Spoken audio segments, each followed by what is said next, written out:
tenais absolument à écrire ce livre parce qu'en 2013, j'ai rencontré des mamans dont les très jeunes enfants étaient partis en Syrie, entraînés dans les atrocités du terrorisme. Et en juin 2013, j'ai proposé aux personnalités des 4 grands partis en Belgique de faire un débat sur le thème « Que pouvons-nous faire pour les empêcher de partir là-bas ?» Par une personne, aucun n'a voulu venir, apparemment ils s'en fichaient, ça m'a interpellé. Et puis tout d'un coup, quand l'attentat éclate contre Charlie, alors qu'il n'avait rien fait pour 10 000 victimes du terrorisme en Syrie et en Irak, il y a 19 victimes à Paris, et là tout le monde vient avec des programmes, des déclarations, la France est en guerre, tout ça. Est-ce que ça va marcher, leur solution, ou est-ce que nous allons être entraînés dans encore plus d'engrenage et de violence?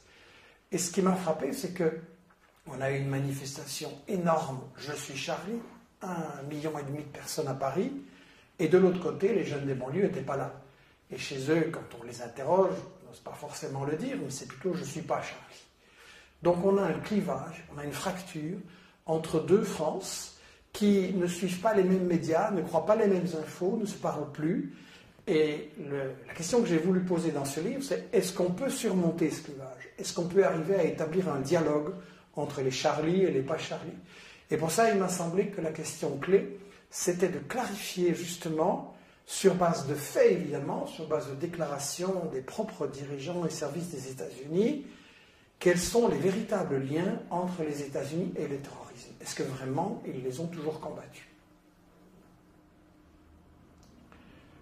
En commençant cette enquête, j'ai été frappé par une déclaration de Laurent Fabius, le ministre français des Affaires étrangères. Il déclare à Marrakech en décembre 2012, je cite, « Le front al-Nosra fait du bon boulot contre Assad en Syrie et donc c'est très difficile de les désavouer. » Le front al-Nosra, c'est la branche syrienne d'Al-Qaïda. Donc des terroristes d'Al-Qaïda sont soutenus par Fabius en Syrie. Alors ça m'a rappelé une déclaration de James Baker, qui était le ministre des Affaires étrangères des États-Unis de George Bush, le père. Et en 1996, James Baker déclare, je cite, « Il n'y a pas de pays musulman plus intégriste que l'Arabie saoudite, et pourtant, c'est à la fois un ami et un pays important pour les États-Unis. Nous ne devons nous opposer à l'intégrisme que dans la mesure exacte où nos intérêts nationaux l'exigent. » Ça veut dire que les États-Unis ont donc parfois combattu le terrorisme et parfois l'ont utilisé. Et c'est ça qu'il faut voir au travers des différentes guerres des 30 dernières années. Les relations entre États-Unis et terrorisme, ça commence, disons, en 1978. En Afghanistan, une révolution vient d'installer un gouvernement d'inspiration socialiste, le gouvernement Taraki, et c'est la meilleure période de l'histoire de l'Afghanistan. On construit des routes, on ouvre des écoles, des hôpitaux, il y a l'émancipation des femmes, les mariages d'enfants sont interdits. C'est vraiment la meilleure période pour l'Afghanistan.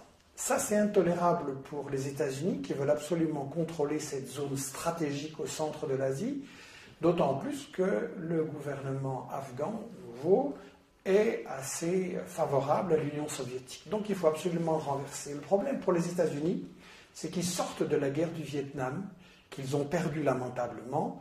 L'occupation au sol, ça n'est donc plus possible, il serait trop impopulaire. Et donc ils vont recourir à un autre stratagème, une guerre indirecte. Avec l'Arabie saoudite, ils vont recruter, financer, armer dans une opération secrète, la CIA, l'opération Ben Laden. Ils vont recruter 35 000 moudjahidines venus individuellement de 40 pays et ils vont former une armée de guérillas terroristes pour renverser ce gouvernement. Il va y avoir des atrocités, ça va durer des années, ça ne va pas du tout être présenté comme ça dans les médias occidentaux, mais ça va être reconnu ouvertement par Brzezinski, qui était alors le responsable de la politique internationale du président Carter, et qui va reconnaître dans une interview au Nouvel Observateur en 1998 que oui, l'opération Ben Laden, c'est les États-Unis, que la mise en route, la mise en scène du terrorisme de Ben Laden, c'est les États-Unis et que le problème des islamistes, ils s'en fichent complètement. La méthode qui a tellement bien marché en Afghanistan, les États-Unis vont la réutiliser contre la Yougoslavie, d'abord en Bosnie, 91-95, puis contre le Kosovo, 98-99, et ça va être dévoilé par Sibel Edmonds, qui après le 11 septembre a été engagée comme traductrice par le FBI, et qui va constater que, en fait, la CIA, le Pentagone, les affaires étrangères ont collaboré contre la Yougoslavie avec des terroristes d'Al-Qaïda de très haut niveau et qui va le déclarer dans son témoignage, dans son livre Classified Woman. En 1998, le frère d'Al-Zawahiri, Mohamed, dirigeait une unité d'élite de l'armée de libération du Kosovo. Et donc, au Kosovo, ça va donner lieu à un revirement diplomatique extrêmement rapide des États-Unis, dont le représentant officiel déclare en 98. Je sais ce qu'est un terroriste lorsque j'en vois un, et je vous dis que ces gens de l'UCK sont des terroristes. Et 4 mois plus tard à peine, les affaires étrangères déclarent officiellement exactement le contraire. L'opinion des États-Unis n'est pas que l'UCK est terroriste. Je me suis rendu en Irak en 2002, peu avant que n'éclate la guerre de Bush. Et en parlant aux Irakiens, aussi bien les pro-Saddam que les anti-Saddam, il était très clair que les États-Unis allaient affronter une résistance terrible parce qu'aucun Irakien ne voulait d'eux comme force d'occupation.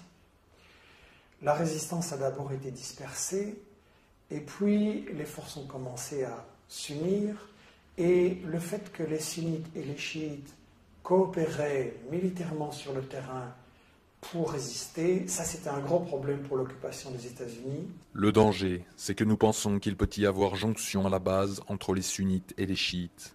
Nous devons tout faire pour l'empêcher.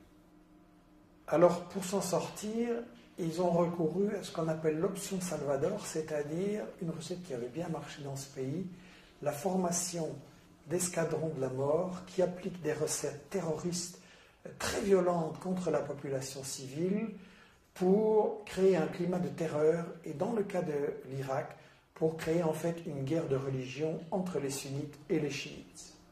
La seule manière dont nous pouvons gagner, c'est de passer aux méthodes non conventionnelles. Nous devons terroriser les Irakiens et les forcer à se soumettre.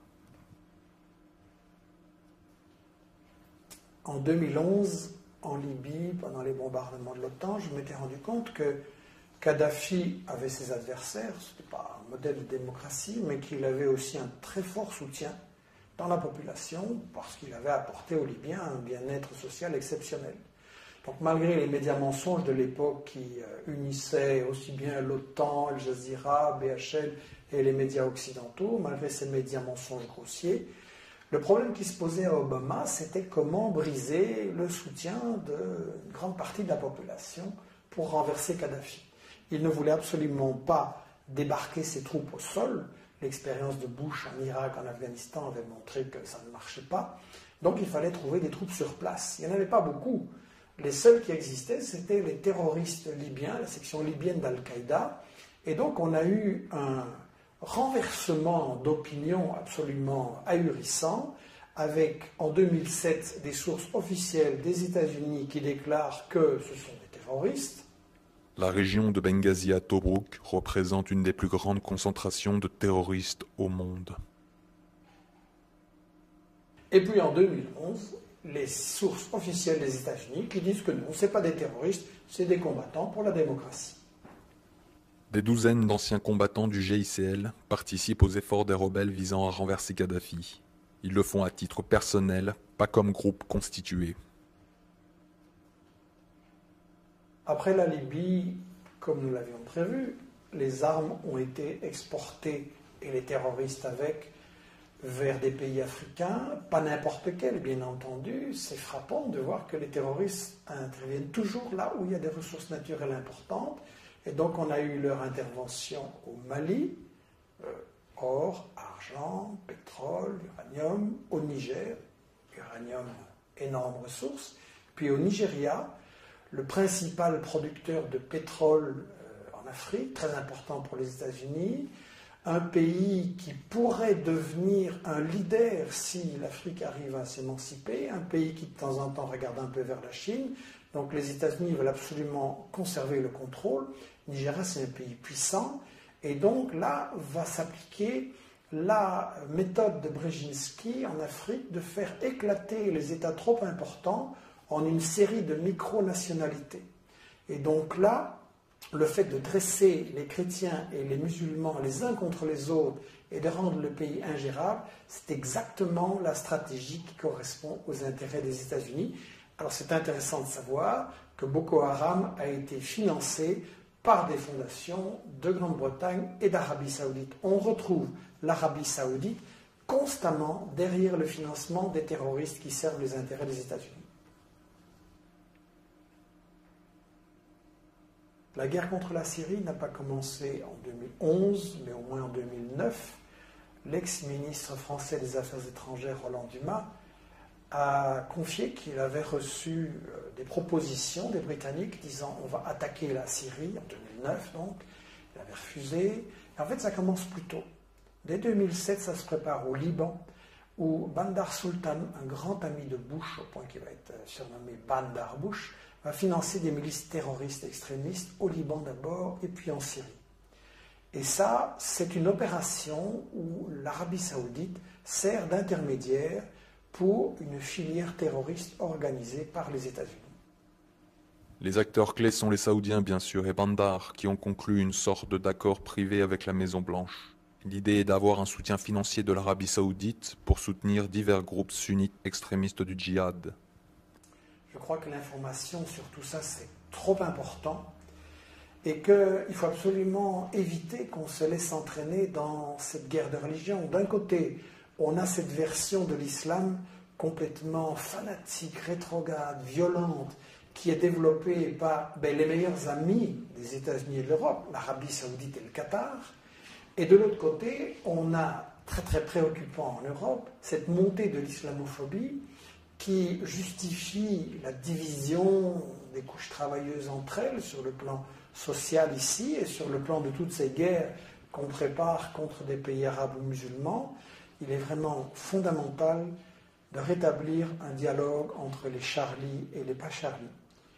La véritable liberté d'expression, je pense, c'est de pouvoir parler ensemble et débattre sans tabou sur les intérêts cachés et les stratégies cachées de ceux qui prétendent dominer le monde.